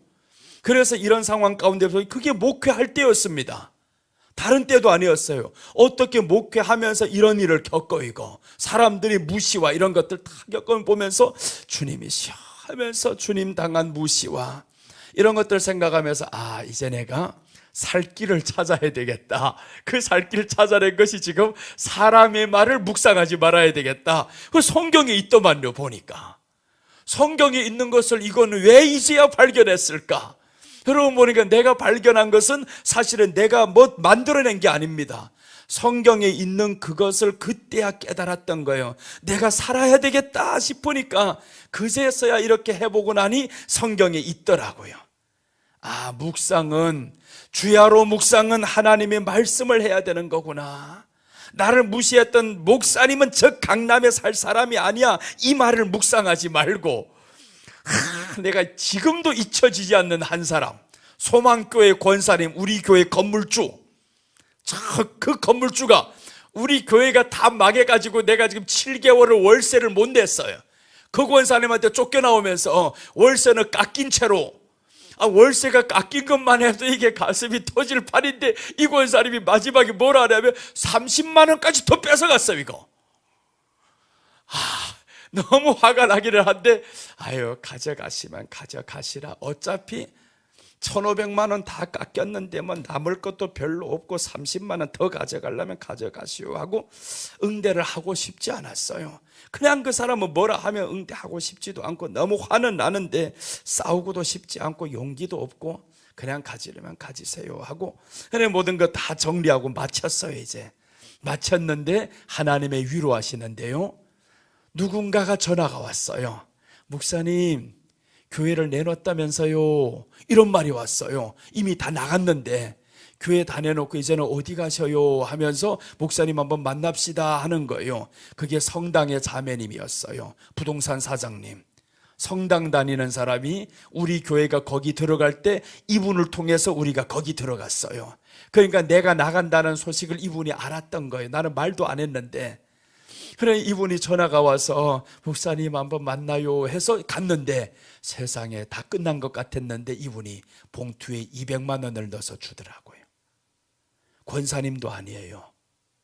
성당의 자매가, 성당 다니는 사람이 어쩜 하나님이 이렇게 역사를 하셔요?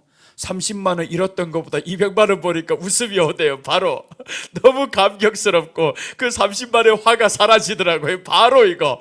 그러니까 우리 안에 있는 고통은 언제 없어지냐 하면 이 고통보다 큰 게 하나 더 좋은 거 생기면 고통은 없어진다.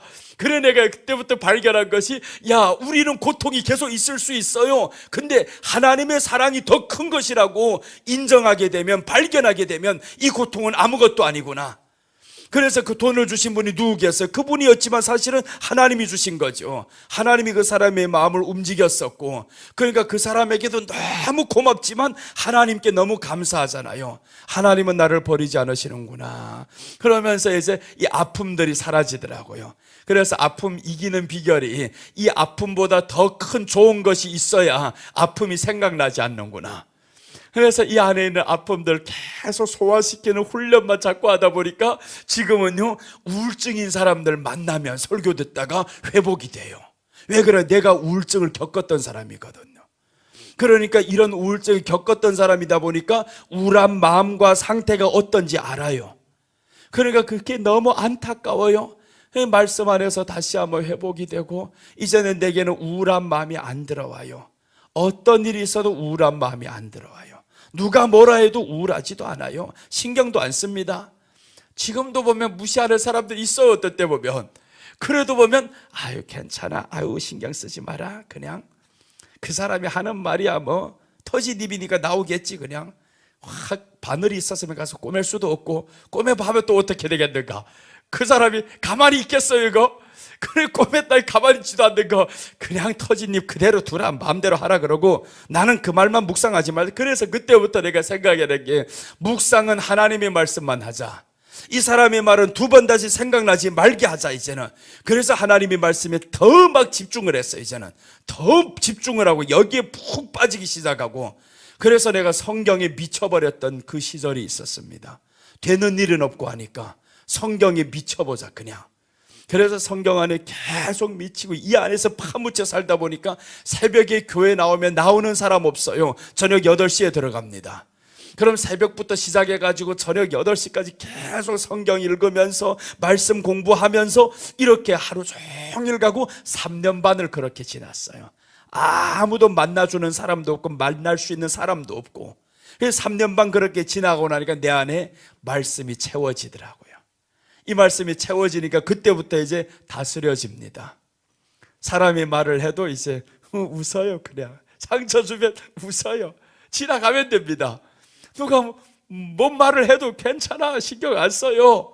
아유 미안해요, 죄송해요 하고 지나가 버리면 됩니다.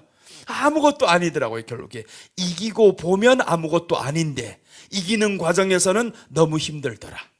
너무 힘들어. 이기는 과정에서는 이기고 보면 진짜 아무것도 아니었어요. 그 말이 뭔데 아무것도 아닌데 그게 왜 내 안에 심장이 팍 와서 꽂혔을까? 근데 성경은 이렇게 말씀해요. 꽂혀야 할 것은 사람의 말이 아니라 하나님의 말씀이 신비에 새겨져야 된다라고 했어요.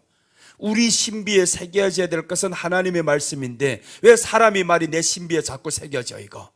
그래서 기도할 때마다 사람의 말은 내가 이제 듣지 않기로 합니다. 아픔 물론 받을 수 있죠. 주여 아픔 받았을 때 내가 그날 괴로움은 그날에 없애버리겠습니다. 그래서 이제 혼자 있는 공간에서 기도하면요, 기도도 아닌 기도합니다. 이 안에 있는 답답함을 그냥 털어내요. 다 털어내고 하는 방법이 있는데 사람이 없으니까 교회에서 혼자서 반주기 켜놓고 찬양만 하는 거예요. 찬양 반나절씩 계속 합니다. 소리 높여 찬양을 하다 보니까 또 저음 찬양을 하면 안 돼. 그런데 내 찬양하는 찬양은 다 우울한 찬양들 많아요. 다 보면 서정적인 찬양들, 이런 찬양이 많아요.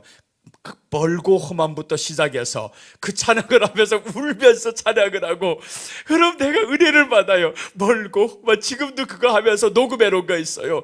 하면서 들어보니 너무 잘했어 이거. 그래서 녹음을 해놨어 이거. 울면서 하니까 내가 들어도 내가 은혜가 돼요. 그래 은혜를 받으면서 하고 2시간 3시간 그렇게 찬양을 하면서 하다 보니까 이 안에 응어리들이 사라지더라고요. 근데 더 놀라운 것이 있어요. 그렇게 찬양을 2시간씩 했더니 목소리가 열리더만요. 나보고 성악 배웠다고 그래요. 배운 적 없는데요. 근데 어떻게 나오냐 그래요. 몰라요. 많이 했어요. 그냥 배우지도 않았어요. 배우지도 않는데 수도 없이 했습니다. 몇 시간을 하고 나면 목이 아파서 이게 아프기도 하고, 근데 목 아픈 것보다 마음이 아픈 게 더 나아요. 그래서 마음이 아프고 힘들 때마다 그냥 찬양을 몇 시간씩 하고 났더니 이 마음이 시원해지기 시작하고, 그렇게 해서 이제 이겨나가고 이제는요 안 합니다. 안 해도 돼요. 그냥 한마디면 끝났어요. 기분 나쁜 일 있으면 떠나가, 내 안에 못 들어와, 이러면 이겨진단 말이에요 이제는. 그래서 이겨보고 보니까 너무 쉬워져요. 여러분도 이제 그렇게 이기시기 바랍니다. 어렵지 않아요. 이겨보면 쉬운데, 한번 건너가 보면 쉬운데 건너가 보지 못하니까 어려워요. 그래서 우리가 옷을 빨고 했는데 말씀으로만 회개할 수 있다. 자, 그 다음에 이제 한 가지 더 보겠습니다. 계시록 22장 14절입니다.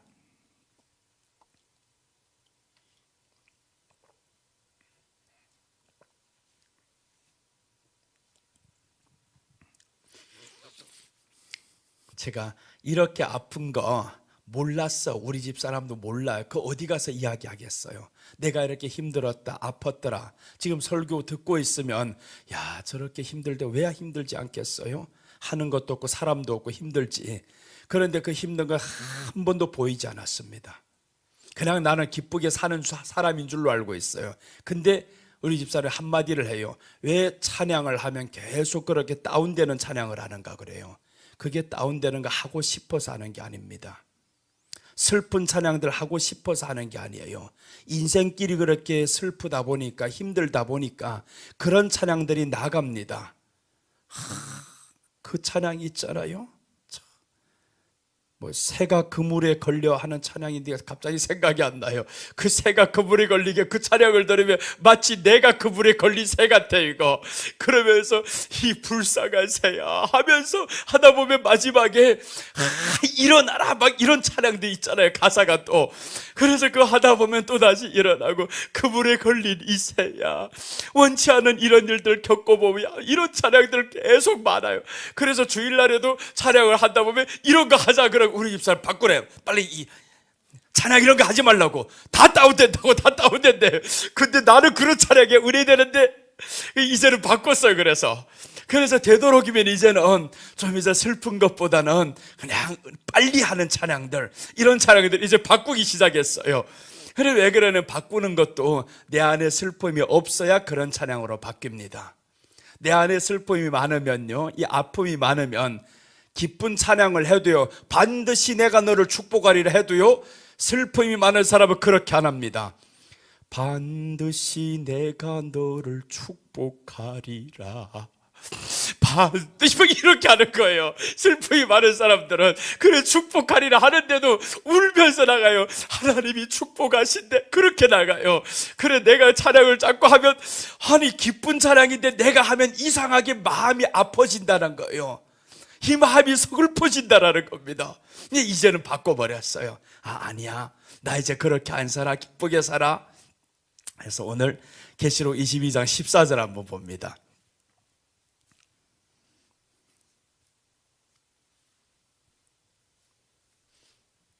자, 14절 보시면 그 두루마기를 빠는 자들은 복이 있으니 이는 저희가 생명나무에 나아가며 문들을 통하여 성에 들어갈 권세를 얻으려 함이로다. 자 보세요.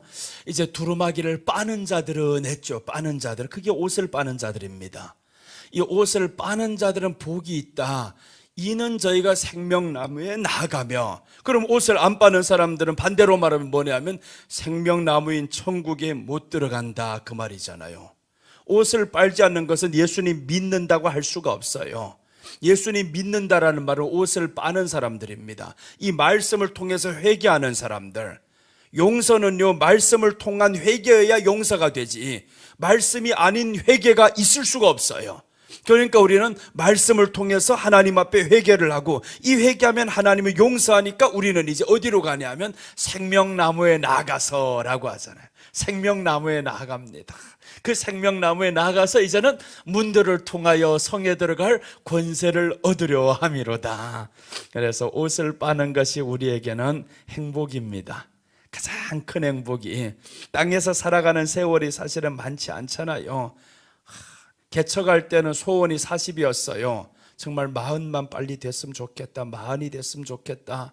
개척할 때 왜 그랬냐면 너무 어릴 때 29살 때 개척하다 보니까 사람들, 권사님들 40, 50대 우리 아들 같은 목사님 이러는 거예요. 다 그냥 아들 취급이에요. 애 취급이에요. 그 소리 듣기 싫어서 주님이시여, 40이 넘어가면 애 취급 안 하겠지. 그래서 40을 기대하면서 달려왔어요. 어느덧 보니까 40이 딱 오니까 세상에 50을 향해 달려가더라고요. 금방 가는, 이제는 주여 나이를 잊고 살랍니다. 그래서 이제는 몇 살인가 해도 나는 나이를 잊고 살려 그래. 이제는 중요하지 않다. 숫자가 중요하지 않고 하루하루 살아가는 것이, 하나님과 함께 살아가고 말씀을 사모하며 내 옷을 빨면서 사는 게 중요하지, 내가 1년을 살아서 50이 되든 51가 되든 이게 중요하지 않더라고요. 그래서 이제 우리 성도들 하시는 말씀이, 나이는 몰라도 된다고 했어요. 나이는 기억도 하지 마세요. 오직 한 가지 해야 될 것이 있다면 매주마다 하나님 말씀 외우는 거 외우고 갑시다. 말씀을 외워요. 우리는 그래서 한 주에 한 절씩 성도들 매주마다 같이 외웁니다. 그 사람들은 한 절만 외우지만 나는 아닙니다. 40절 50절을 외워요. 그렇게 해서 계속 말씀이 반복돼. 지금도 내 이쪽 자켓 안에는 항상 가지고 다녀요. 이 안에 넣고 다닙니다. 시간만 있으면 꺼내봐요. 이거 꺼내보고 한 절이라도 읽고, 그렇게 해서 딱 외우고 이제 다니면 너무 평안한 거예요. 마음에서 왜 옷을 빨리는 겁니다. 이 말씀을 자꾸 듣다 보면 옷이 이제 빨리죠. 우리 안에 신앙의 행위가 바뀝니다. 예수님과 동행하는 삶이 점점 재밌어져요. 가다 보면 하나님이 이 마음에 계시다라는 생각만 해도 때로는 기쁠 때가 있고, 그렇지 않을 때가 또 있어요. 기쁠 때가 있으면 기쁘지 않을 때가 있으면 계속 기쁜 건 아니더라고요. 항상 기뻐하면 좋은데 그렇지 않아요. 나도 그래요. 그렇지 않아요. 그래서 그렇지 않을 때면 어떻게 회개합니다. 이 말씀을 통해서 회개하죠. 그래서 계속 지금 설교에 기뻐하라, 기뻐하라는 못하니까 그래요. 계속 기뻐해야 되는데 기뻐하지 못할 때 있어요. 그럼 그때 이제 회개하면서 주여 옷을 빨렵니다. 이제 드디어 여기까지 죽은 동물 먹지 말라의 의미가 끝났습니다. 이제 죽은 동물 먹지 말아야 됩니다. 그 죽은 동물은 바로 예수님 없는 예배를 드리지 말아야 된다라는 거였죠. 예수님 없는 예배 드리면 결국에 하나님 앞에서 천국도 못 갈 뿐만 아니라 심판을 받게 되어 있어요. 예수님 없는 예배가 아니라 우리는 한 번 드릴 때마다 설교가 어떻든 사람이 어떻든 신경 쓸 필요 없습니다. 내가 하나님 앞에서 나아갈 때 나 예수님 의지하면서 나왔어요. 설교 평가하지 말아요. 절대로 당회에서든가 어쩌든가 설교 평가하지 말고 나는 성경 봉독하는 그 시간만 있어도 은혜를 받을 수 있어요. 사모하는 마음이면요, 성경 봉독만 해도 은혜를 받습니다. 설교 잘하든 못하든 상관없어요. 이거. 그래서 우리는 하나님 말씀 사모하는 마음으로 앉아있는 거. 주일날 예배 먼 어떤 절차가 많아도 나는 오직 이 시간을 하나님이 나를 지켜보시는 마음으로 드립니다. 이렇게 해서 하나님 앞에 예배를 딱 드리고 나면 달라져요. 그런 마음으로 한 번이라도 드리기 시작하면 다음번에도 또 드리고 하다 보면 축복받는 게 알립니다. 느껴져요. 그래서 나는 놀라운 것을 한 가지 하고 마칠게요. 주일날 어떤 날 되면요, 아침에 목사님 오늘 못 갑니다 이런 사람들이 있어요. 그런데 그날 따라서 못 나오는 사람들이 많아요. 이거 더 많으면 설교할 때 기분이 없어져요. 왜 이렇게 사람들이 많이 안 나와. 그래서 내가 말하면 아침에 말하지 말라. 괜히 안 온다 소리 하지도 말고 기분 상해버려요. 이거 안 나온다고 하면. 그래서 이제 이렇게 해서 사람들 없잖아요. 적잖아요. 근데 그날 따라서 놀라운 것을 경험해요. 설교는 배로 충만해지고요. 그리고 사람은 절반밖에 안 됐는데 헌금은 2배로 늘어납니다. 돈이 많이 나와야 기분 좋아요. 진짜 사람이 적으면 분명히 절반이 나와야 되는데, 그런데 보면 2배가 나왔어요. 매번 그렇게 됩니다. 너무너무 신기했어요. 하나님, 어떻게 사람이 적으면 돈이 적게 나와야 되는데 왜 이렇게 사람이 적게 나왔는데 배로 나옵니까? 있을 수 없는 일들이 생겨요. 몰아서 그 주간에 11조를 다 하는지도 또 몰라요. 이거는 아무튼 사람이 적게 나오는 주간이 헌금 제일 많이 나오는 그런 주간입니다. 그래서 정말 하나님은 사람의 수에 달린 게 아니구나. 내가 우리 주님만 의지하면서, 그러니까 여기에서도 회개를 하죠. 주여, 사람 적은 게 왜 내가 그렇게 싫었겠어요?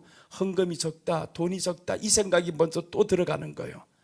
그래서 자신을 치면서 하나님 앞에 회개합니다. 주여, 사람이 돈처럼 보이지 않게 하옵소서.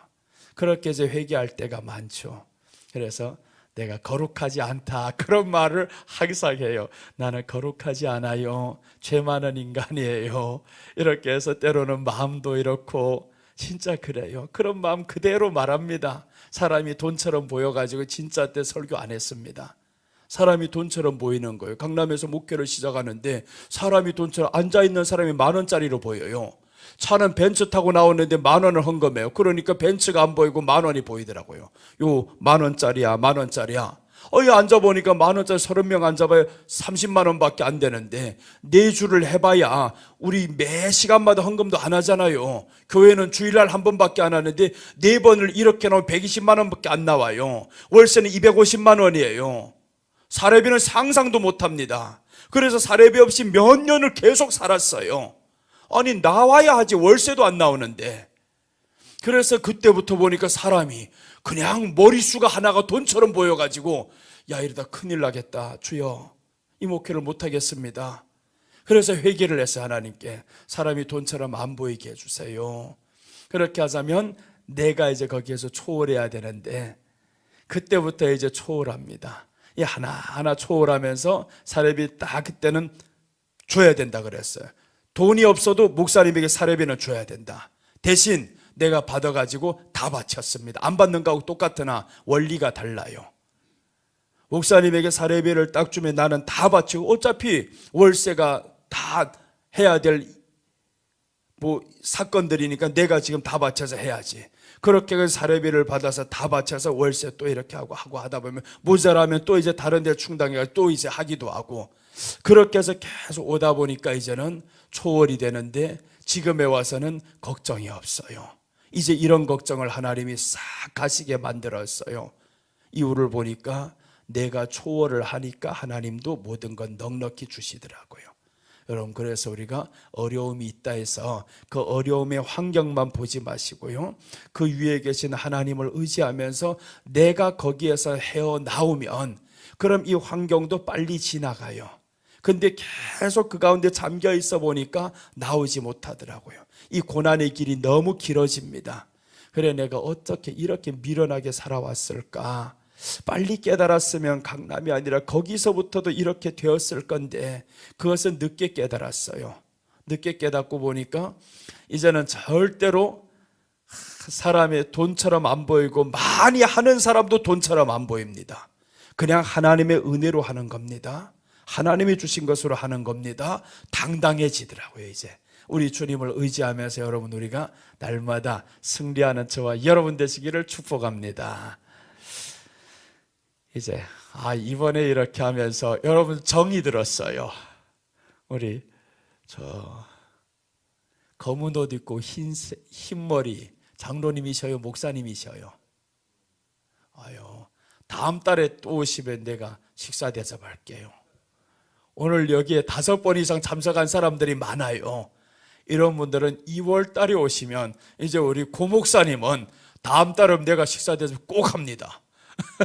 다음 달에 오실 수 없을 수도 있어요. 미리 말씀을 드릴게요. 그래서 오늘 여기에서 함께 했던 사람들은 정이 들었어요. 이번에 너무 말씀으로 같이 나누다 보니까 나도 아쉬워요. 또 한 번 더 봤으면 좋겠어요. 이제 기도하겠습니다. 예수님, 감사합니다. 이렇게 말씀 안에 서로 기뻐하며 그 말씀을 나누며 그 말씀 안에서 회복되며 치유받으며 우리 예수님 말씀으로 예수님과 함께하는 이런 믿음으로 결단하게 하시니 감사합니다. 예수님, 저희들의 삶을 주관하시고 책임져 주시고 하나님, 고통이 있다면 너무 오래가지 않게 하시고 질병이 있다면 너무 오래가지 않게 하시고 주님이여 빨리 치료하시고 회복시켜 주시옵소서. 사랑하는 신명들 말씀을 통하여서 신명이 기뻐지고 있는데 또다시